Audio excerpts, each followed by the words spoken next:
સર્વને મારા જય શ્રી કૃષ્ણ. આપ સર્વેનું મારી યુટ્યુબ ચેનલમાં હાર્દિક સ્વાગત છે. આજે આપણે મહાભારતના યુદ્ધની એક રહસ્યમય કથા સાંભળીએ. મહાભારતના યુદ્ધમાં પાંડવોની જીત સુનિશ્ચિત કરનારી વ્યક્તિ શિખંડીની આ કથા છે.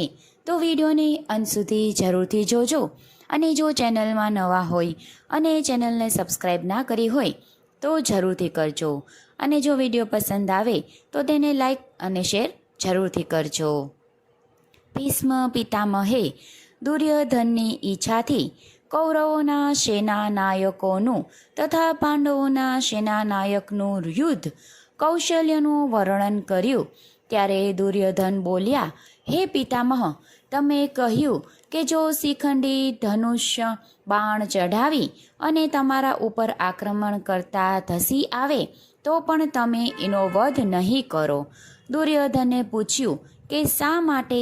ત્યારે ભીષ્મ પિતામહ બોલ્યા, સાંભળ, કાશી નરેશને 3 પુત્રીઓ હતી. તેમનું નામ અંબાલિકા અને અંબિકા હતું.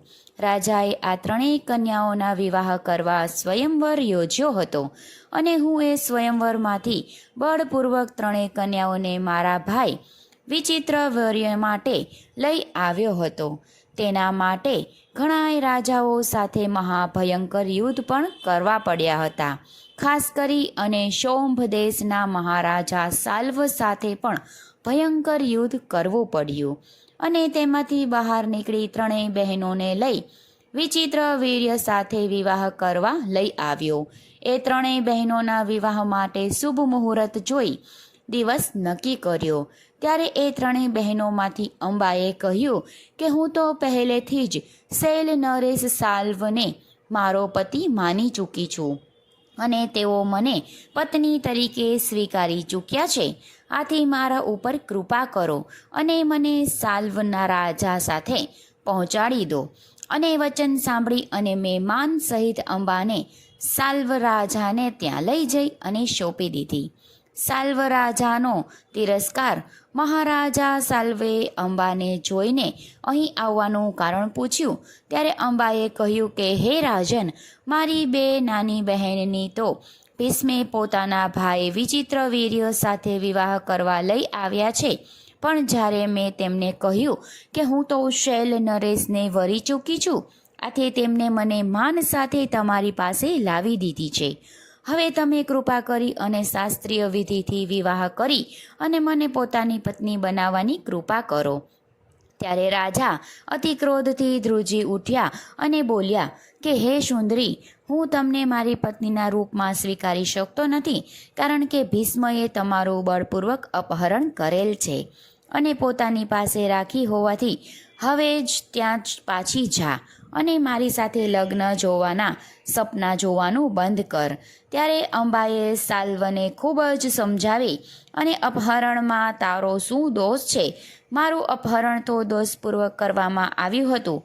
હું મારી મરજીથી ગઈ ન હતી, છતાં પણ સાલ્વએ તો તેનો સ્વીકાર ન કર્યો.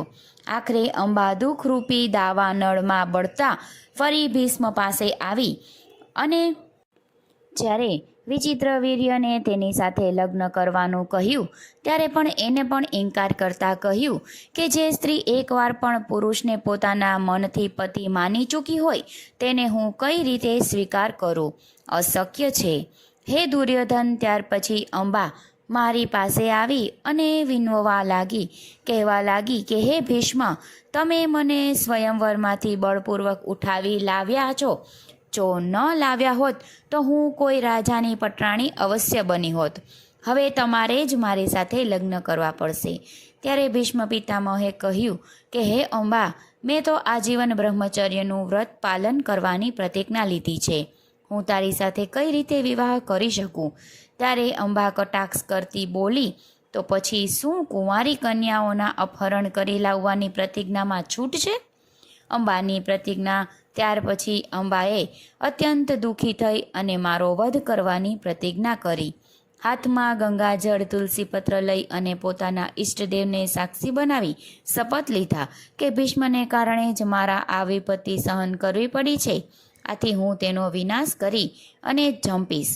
ત્યાર પછી અંબા અનેક રાજાઓ પાસે ગઈ અને ભીષ્મને આકર્ષણથી મારવાની વિનવણી કરવા લાગી, પણ કોઈ પણ રાજા મારા ઉપર આક્રમણ કરવા તૈયાર થયા નહીં. આખરે હારી થાકી અને અંબાએ ઘોર તપસ્યા કરી અને ભગવાન કાર્તિકેયને એક કમળના ફૂલની માળા આપી અને કહ્યું કે આ માળા કોઈ પણ ધારણ કરશે તે ભીષ્મને મારવા સમર્થવાન થશે. ત્યારબાદ આ માળા હાથમાં લઈ અને અનેક રાજાઓ પાસે ગઈ.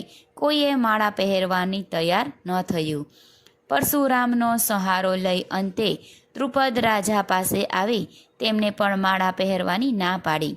આથી અંતે તે કંટાળી અને દ્રુપદના દરવાજે લટકાવી અને ચાલી ગઈ, પણ સાહસ છોડ્યું નહીં. ત્યારે એક દિવસ અંબાની મુલાકાત ક્ષત્રિય વિનાયક શ્રી પરશુરામ સાથે થઈ. તેમણે મારી ભીષ્મ વિરુદ્ધ ભડકાવી અને મારા ઉપર આક્રમણ કરવા તૈયાર કર્યા. અંબાના રક્ષણ ખાતર પરશુરામે મારા ઉપર આક્રમણ કર્યું. અમારી વચ્ચે ઘણા દિવસો સુધી યુદ્ધ ચાલ્યું. અંતે કોઈ નિર્ણય વિના જ યુદ્ધ સમાપ્ત કરી. પરશુરામ અંબાને કહેવા લાગ્યા કે હવે હું વધારે યુદ્ધ કરવાની સ્થિતિમાં નથી. હવે તારે જ્યાં જવું હોય ત્યાં જા. અંબા ખિન્ન થઈ ગઈ, પણ મારો વિનાશ કરવાનું તે ભૂલી નહીં. ફરી તપસ્યા કરી ભગવાન શિવને પ્રસન્ન કરી અને મારો વિનાશ કરવાનું વરદાન માગ્યું. શિવજી બોલ્યા, હે સુંદરી, તારો આ જન્મમાં તો ભીષ્મને નાશ થવાનો શક્ય જ નથી, પણ આગલા જન્મમાં તારા કારણે એ અવશ્ય મરશે. ત્યાર પછી અંબાએ ચિંતા ખડકી પ્રાણ ત્યાગ કર્યા અને પછી કન્યા રૂપે રાજા દ્રૌપદને ત્યાં જન્મી. જ્યારે તે થોડી મોટી થઈ ત્યારે રમતા રમતા દરવાજે લટકતી માળા કુતૂહલવશ લઈ અને ગળામાં પહેરી દીધી. આથી દ્રુપદ રાજા મારા ભયથી એ કન્યાના ઘરમાં કાઢી મૂકી.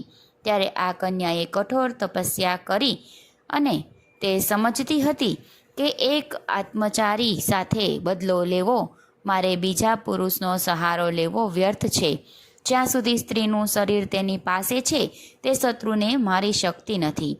આથી અંબાએ ફરીથી ઘોર તપ કરી અને ભીષ્મને મારવા પોતાના ઈષ્ટદેવને પ્રસન્ન કરી તેમના આશીર્વાદથી નારી શક્તિનો ત્યાગ કરી પુરુષ શરીરને પ્રાપ્ત કર્યું. પણ મન તો સ્ત્રીનું જ રહ્યું. પાંડવોની જીત સુનિશ્ચિત કરનાર શિખંડીનો ફાળો હતો. હે દુર્યોધન, એ જ અંબા હાલમાં શિખંડીના રૂપમાં પાંડવોના પક્ષમાં ભળી અર્જુન સાથે રહી અને મારા ઉપર બાણ વર્ષા કરી રહી છે. પણ હું જાણું છું કે તે મૂળમાં સ્ત્રી સ્વરૂપ હોવાથી, હું મારી પ્રતિજ્ઞા પ્રમાણે તે મૂળ સ્વરૂપ શિખંડી સ્ત્રી હોવાથી હું સ્ત્રી સ્વરૂપ ઉપર બાણ ચલાવીશ નહીં. અને અંતે શિખંડી અને અર્જુનના હાથે ભીષ્મ ઘાયલ થયા હતા. ભીષ્મ અંત સમયે બાણ શૈયા ઉપર પડ્યા હતા. તેની પાછળ એક અધ્યાત્મ કારણ હતું. ભીષ્મને કોઈ પણ પુત્ર ન હતા. આથી મૃત્યુ પછી તેનું ઋણ ચૂકવનારું કોઈ ન હતું. તેથી ધરતીએ તેનો બોજ સહન કરી શકતું ન હતું અને આકાશ પણ તેમને ગ્રહણ કરી શકતું ન હતું.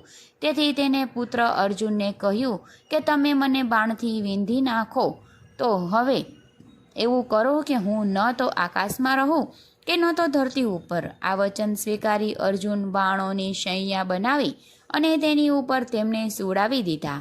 આ જ કારણે ભીષ્મ પિતામહ હોવા છતાંય બાણોની શૈયા ઉપર અંતે રહ્યા હતા. ભીષ્મ જેવા યોદ્ધા કૌરવ કે પાંડવોમાં કોઈ ન હતું. તેમના સામનો કરવા માટે કોઈ પણ સમય ન હતો. દ્રૌપદીના વસ્ત્રહરણ સમયે પણ ભીષ્મ ચૂપ મૌન રહ્યા હતા. તે પાપને કારણે પણ તેઓ બાણશૈયા ઉપર અંત સમયે રહ્યા હતા. આ પણ બાણશૈયાનું કારણ હતું, પરંતુ તેમને ઈચ્છા મૃત્યુનું વરદાન પ્રાપ્ત થયું હતું. તેથી તેમની ઈચ્છા પ્રમાણે ઉત્તરાયણના સમયે જ મૃત્યુ થયું હતું અને મૃત્યુ સમયે શ્રી કૃષ્ણની સાથે રહી દર્શન આપ્યા હતા. જેથી તેને બાણશૈયા ઉપર સૂતા સૂતા પણ શ્રી કૃષ્ણને વંદન કરી અને તેમની સ્તુતિ કરી, અને જે ભીષ્મ સ્તુતિ તરીકે પ્રસિદ્ધ છે. જે મહાયોદ્ધા ભીષ્મ તથા ભીષ્મને ઉદ્ધાર કરનાર શ્રી કૃષ્ણને આપણા સહુના પ્રણામ હો, પ્રણામ હો. અંતે તમે ગમે તેટલા બળવાન હો, પણ તમે જો અધર્મનો સાથ આપશો તો તમારી શક્તિ, શસ્ત્ર, અસ્ત્ર, વિદ્યા, વરદાન બધું જ નકામું થશે યતો ધર્મ તતો જય